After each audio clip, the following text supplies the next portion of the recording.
এই যে মাংস এনে রাখা হয়েছে, এই যে মাংসের মধ্যে একটু নুন মাখিয়ে নিচ্ছি। নুনটা দিলে মাংসটার মধ্যে বেশ যেমন, আরেকটু হলুদ, একটু লেবুর রস, এই যে একটু লেবুর রস, একটু নুন হলুদ দিয়ে বেশ সুন্দর করে এই যে মাখিয়ে নিচ্ছি। একটু গরম মশলার গুঁড়ো,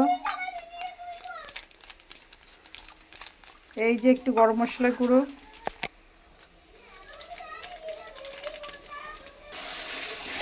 একটু কাশ্মীরি লঙ্কার গুঁড়ো, নুন হলুদ, এটা দিয়ে বেশ সুন্দর করে মাখছি।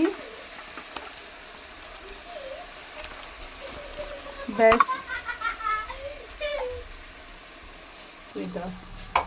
কড়াইতে তো শুকনো লঙ্কা, তেজপাতা, পেঁয়াজ সব কিছু জিরে ফোড়ন দিয়ে মশলাটা এই যে ঢেলে দিয়েছি।